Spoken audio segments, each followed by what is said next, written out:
Hey, salut tout le monde, c'est Flambeau, j'espère que vous allez bien. Moi, ça va très bien. Aujourd'hui, on se retrouve pour une nouvelle vidéo dans laquelle on va tout simplement parler de mon top 5 de mes découvertes jeux vidéo de l'année 2025. Cette année, j'aurais joué à une dizaine, peut-être un peu plus, 15 je pense, jeux vidéo dans l'année. Et aujourd'hui, on va parler des 5 jeux que j'ai préférés cette année. Avant de continuer, avant d'aller plus loin et de commencer par présenter les jeux, on va parler un petit peu de ce qui va se passer dans cette vidéo. Dans cette vidéo, on va parler de 5 jeux. Dans ces 5 jeux, il y a des jeux qui sont sortis cette année et des jeux qui sont sortis plusieurs années avant que je n'avais jamais fait. On parle uniquement des jeux que j'ai découverts, pas de jeux que j'avais lancés il y a quelques années et que j'ai refait cette année. Mais on parle vraiment de jeux que j'ai commencé cette année et fini cette année, tout simplement. On a 5 jeux qui touchent un peu à plusieurs univers. J'ai évité d'en mettre deux dans le même univers. Par exemple, je vais pas vous en parler plus, mais il y a un jeu où dans cet univers, il y a plusieurs jeux. Mais j'en ai pris qu'un. Parce que sinon, ça va être trop simple. Ou alors, voilà. Le premier jeu que je vais vous présenter est un jeu qui est sorti le 26 octobre 2021.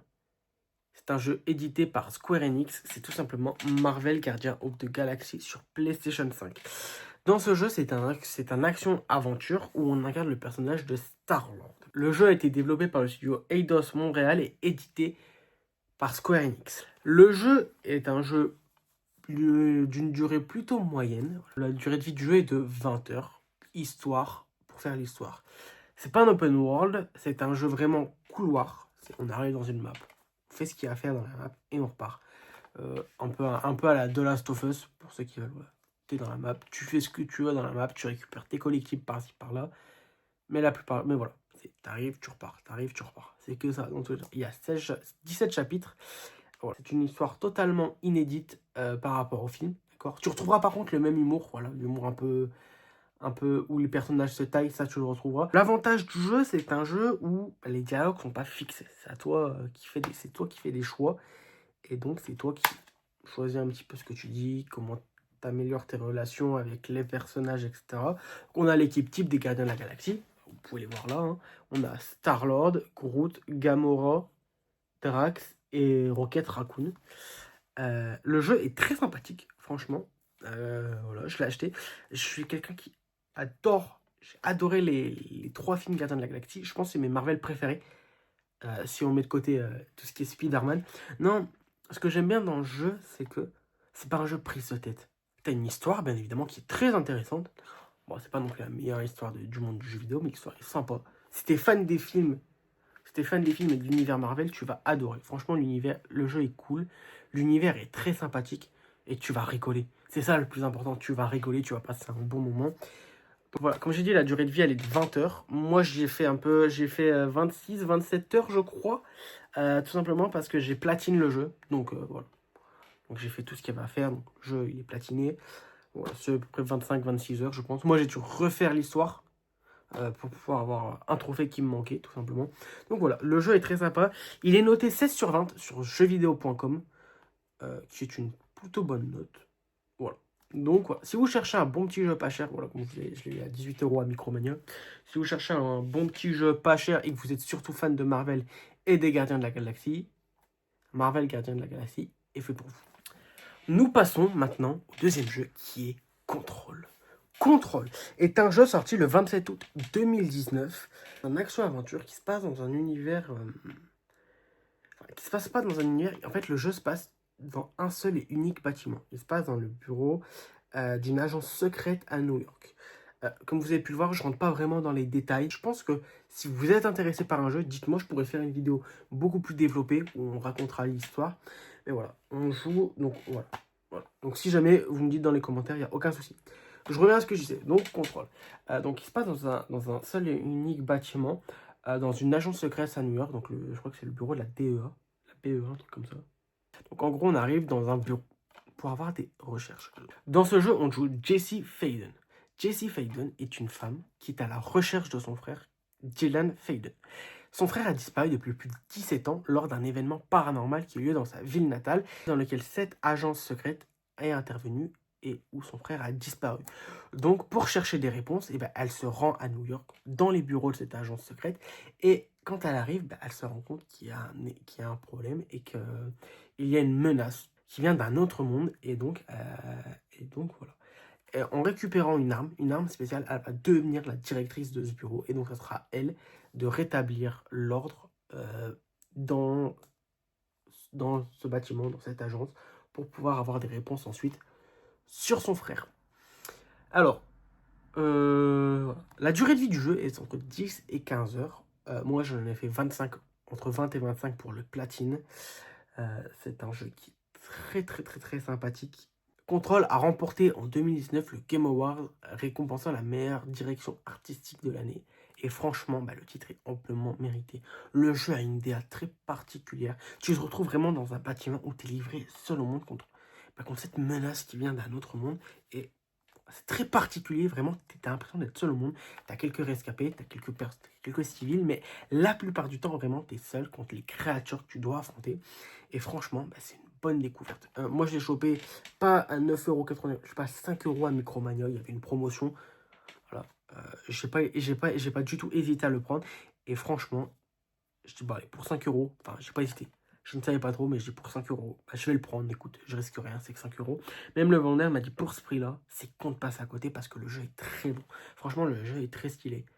Il est développé par Remedy et édité par 505 Games. Mais voilà, c'est un jeu vraiment, j'ai vraiment adoré. C'est vraiment l'un de mes coups de cœur. C'est vraiment un de mes coups de cœur jeux vidéo de l'année. J'ai adoré ce jeu. Je pensais pas que j'allais autant adorer quand je l'ai acheté, vraiment. Mais l'ambiance du jeu, euh, l'activité paranormale du bâtiment, qui est exceptionnelle. Également, pour les fans d'Alan Wake, dans ce jeu, vous avez un DLC qui raconte un petit peu, qui raconte ce qui se passe entre Alan Wake et le 2, je crois, si je dis pas de bêtises. Bon, j'ai pas fait Alan Wake, mais si j'ai bien compris, Alan Wake, à la fin du 1, il doit disparaître. Et en gros, tu apprends un peu dedans où est-ce qu'il est, qu'est-ce qui s'est passé quand il a disparu. Donc voilà, donc du coup, je pense que ça se passe dans le même univers. Donc voilà, c'est un jeu super intéressant. Si vous pouvez le choper pour pas cher, foncez. Vous pouvez également le trouver sur PS5, qui est sorti en 2020, je crois, un an après la sortie de celui-là qui est sorti en 2019. Mais voilà, franchement, c'est une très très bonne découverte. Franchement, si vous le trouvez, foncez, n'hésitez pas. C'est un très bon jeu. Le troisième jeu de cette vidéo est un jeu sorti le 1er mars 2017 en Europe. C'est une exclusivité PlayStation et c'est tout simplement le grand Horizon Zero Dawn. De toute façon, vous l'avez vu derrière dès le début. Il a été développé par Guerrilla et édité par PlayStation, ce qui en fait donc une exclusivité PlayStation. C'est un open world, voilà, qui a une durée de vie d'à peu près 25 heures, 20-25 heures pour l'histoire principale. Pareil, moi j'ai été chercher le trophée platine, une quarantaine d'heures un petit peu plus avec le DLC, mais que je n'ai pas fait. Voilà. Mais voilà, c'est un très bon jeu. Si vous cherchez un bon jeu, un open world, et je sais que c'est un open world typique, hein. C'est vraiment l'open world que tu ne trouveras pas. C'est l'open world par excellence, hein. Donc l'open world qui va changer tous les critères du jeu, non. C'est l'open world classique. Mais l'histoire est super intéressante. On joue Aloy, qui est une enfant paria de son clan. Elle a été rejetée dès sa naissance. Pourquoi? On ne sait pas vraiment. Et donc voilà. Et donc on suit son aventure. Le jeu a remporté 2 récompenses. Attends, je vais vous les lire parce que j'arriverai pas à vous les dire sinon. Il a remporté le Game Award du contenu original et le Writer Guild of America Awards du meilleur scénario pour un jeu vidéo en 2018. Franchement, ce jeu, il m'a bluffé. Au début, j'ai eu un peu de mal. Je l'ai acheté, je ne l'ai pas fait tout de suite. Je l'ai acheté en novembre de l'année dernière et je l'ai fait là au mois de mars, je crois. Je ne l'ai pas fait tout de suite. Et franchement, je n'hésite pas une seule seconde de l'avoir acheté. Je l'avais acheté 10€ à la Fnac. Je l'avais trouvé un peu comme ça. Mais je sais que moi, Micromania, je pouvais l'avoir à 13€. Voilà, je l'ai trouvé à 10€ à Micromania, à la Fnac, pardon, 9. Donc franchement, pour 10€, vous pouvez voir un petit peu dessus les notes qu'il a. Il est noté 18/20 par jeuxvideo.com. Donc ce qui en fait de lui un jeu très bien noté et un très bon jeu. Si vous cherchez un jeu dans un univers, l'univers c'est, en gros pour vous faire simple, l'univers ça se passe des centaines d'années après l'extinction de la race humaine. Et la seule chose qui a survécu ce sont des machines. Donc des machines comme ça, si vous voyez. Des machines mécaniques, venu de notre âge à nous, un âge un peu plus futuriste. Mais l'extinction s'est éteinte. On apprend comment dans le jeu, mais ça, comme je vous ai dit, je rentre pas vraiment dans l'histoire. Je vous laisse le bonheur de découvrir ce jeu parce que c'est vraiment un top jeu. Franchement, j'ai adoré. Après, là, comme j'ai dit, je suis en train de faire Ghost of Yote. Dès que j'ai fini Ghost of Yote, on partira directement sur Horizon Forbidden West, qui est la suite directe de ce jeu et qui me donne très très envie. Pour le troisième jeu de cette vidéo, vous pouvez le voir derrière, on va parler d'Assassin's Creed Shadow. Assassin's Creed Shadow est sorti cette année, le 20 mars exactement. C'est Assassin's Creed. Je suis un très gros fan de la licence Assassin's Creed. Un jeu qui se passe au Japon. Voilà, comme j'ai dit dans la vidéo Ghost of Yote, j'adore l'univers du Japon. Donc voilà, c'est franchement, wow. C'est un open world. C'est pas le meilleur Assassin's Creed, loin de là, mais c'est un très très très très bon jeu, un très bon open world, voilà. Le gros avantage de ce gameplay, c'est la possibilité de pouvoir choisir un petit peu le gameplay sur lequel tu veux jouer. Voilà, donc ici tu as Yasuke que tu peux jouer, qui est un samouraï, et ici tu as Naoe qui est une shinobi assassin. Voilà, ça c'est vraiment un gros plus du jeu. Là, il y a également une vidéo qui va sortir la semaine prochaine pour savoir lequel choisir entre Yote et Shadow. Voilà, franchement, c'est un bon jeu. Donc, le jeu est sorti le 20 mars, comme j'ai dit. Le jeu a été retardé plusieurs fois pour sortir à temps. Je pense aussi qu'il y avait Ghost of Yote qui sortait dans l'année.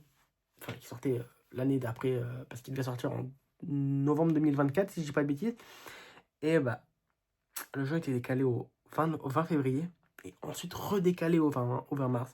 Donc je pense que oui, Ghost of Yote a dû mettre un coup de panique dans les studios d'Ubisoft. Et voilà. Donc dedans, on joue Naoe, qui est une shinobi, qui est en quête de vengeance contre le Shinbakufu. Et donc voilà, qui va être rejoint ensuite par Yasuke. Et qui, voilà. C'est pas une histoire... c'est pas non plus une histoire qui transcende. C'est vraiment un super bon jeu. Je passe un très bon moment. Et en étant un gros fan d'Assassin's Creed, et bah, tu peux ne passer qu'un super bon moment dessus.